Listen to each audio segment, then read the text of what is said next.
Hello everyone, I'm Brazen Eagle, and thank you for joining me here. So today, we've got a few articles from Breitbart and another news source regarding Dan Crenshaw and those like him. So, Representative Dan Crenshaw pushes red flag laws in wake of shootings.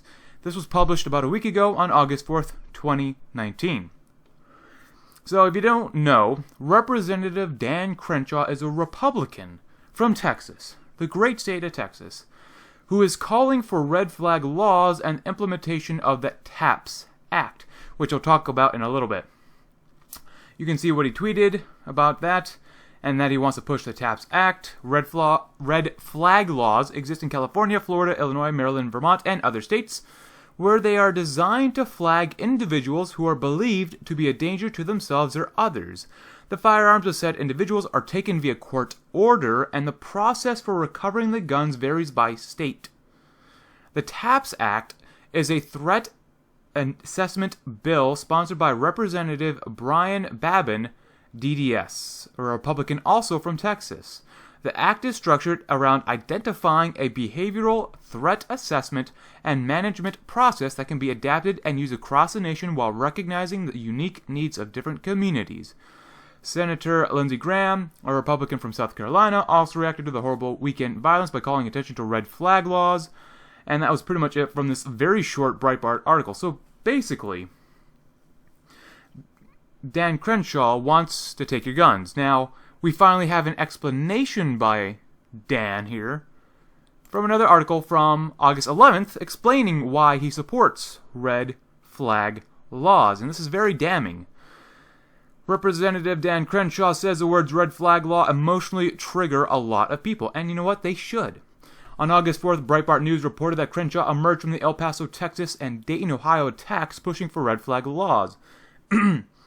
Crenshaw said, "Clearly when we said red flag laws, you guys stopped listening. You can't hear what we are suggesting because, understandably, you automatically assume that we are just agreeing with the left's version of that law. And we all know the left's version would not be good. It would not protect due process." Crenshaw continued, "At its heart, what we are talking about is the ability to confiscate weapons where there is evidence that violence is about to be committed. It's that simple, and this isn't that controversial." He went on to explain that everything turns on due process and how due process would be protected under the type of red flag laws Crenshaw supports. He suggested the difference between what he supports and the left's blatantly unconstitutional laws all boils down to how due process is protected. So, basically, at least Dan Crenshaw is honest when it comes to taking away your guns in the name of supposed safety. He says at the heart of what we're talking about is the ability to confiscate your weapons when there's evidence that you are about to commit violence. It's that simple, and it ain't controversial according to him. Now, how does Crenshaw know when violence is going to be committed? You know, for the El Paso shooter, he posted supposedly a manifesto an hour or two before he started shooting people.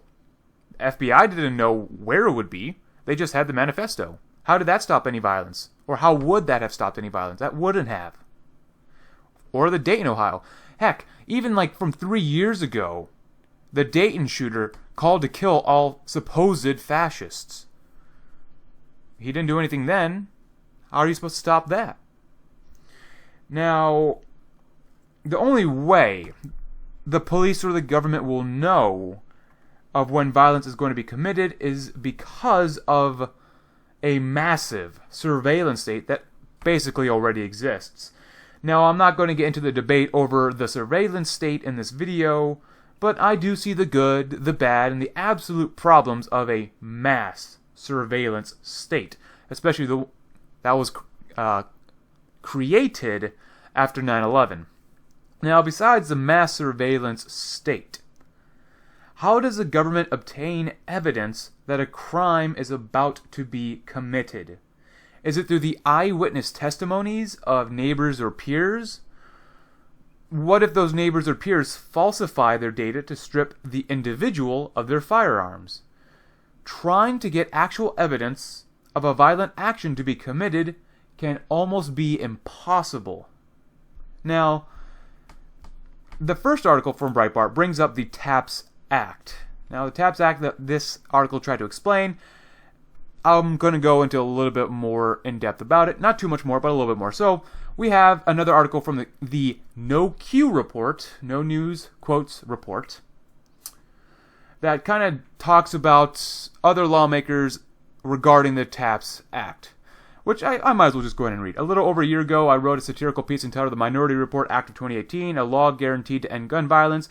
Using the Minority Report movie as a basis, I demonstrated the extremes Republicans and Democrats are willing to go to find ways to deny us our Second Amendment rights in the name of preventing acts of terrorism. The inspiration for the article came to me after witnessing the overreaction by Trump and the GOP to the shooting at Marjory Stoneman Douglas High School in Parkland, Florida, and a bill presented in 2016 by House Minority Leader Kevin McCarthy. McCarthy's bill allowed the government to deny gun rights without charges being filed, a trial, or a conviction based merely on a prediction that you'll someday become a terrorist. In the Minority Report movie, murders are predicted using 3 mutated humans called precogs who pre-visualize crimes before they happen, thus allowing would-be murderers to be imprisoned before they kill. And while precogs are science fiction, Republicans are working to create the next best thing in reality. For example, under Washington's guidance, more and more states are passing extreme risk protection order laws, also known as red flag laws. These allow the government to seize weapons from law-abiding citizens without due process. ERPOs have the blessing of Donald, take the guns first, go through due process second. Trump and so-called conservative Senator Lindsey Graham and Marco Rubio as well. Graham has proposed a bill federalizing ERPO laws, and Rubio has presented legislation to use our tax money to bribe states to pass them. Pretty normal, actually.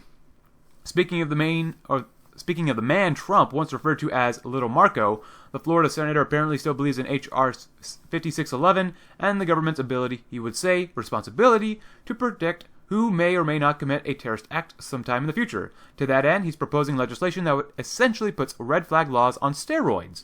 Rubio just teamed up with Senators Kirsten Sinema and Tom Tillis to co-sponsor the Senate version of Threat Assessment Prevention and Safety Act of 2019, which is the TAPS Act. Rubio's TAPS Act would encourage law enforcement to give everyone a personal threat assessment, adults and children, and single out those they deem as future threats. That information would then be used as a kind of precog substitute to stop dangerous individuals before they can commit an act of violence. Now, the House version, what we just talked about was the Senate version. The House version of the TAPS Act, co-sponsored by Representative Brian Babin, a Republican from Texas that I mentioned earlier, and Val Demings, a Democrat from Florida, recognizes mass casualty attacks as a threat to public safety that require a proactive solution in order to prevent future tragedies. It really sounds like you never want a good crisis to go to waste. Last year, on the 17th anniversary of the 9/11 terrorist attacks, this person documented the many ways liberty died on that fateful day under the watchful eye of Republican President George W. Bush. And just as 9/11 was used to nibble away at our God-given rights, recent domestic terrorism attacks are being used to take away massive chunks out of our rights under Trump's watch. And that's pretty much the end of the article, so whatever. So, in both versions of the proposed TAPS Act, everyone is given a personal score whether or not they will commit a violent action and potentially be deemed as a future threat.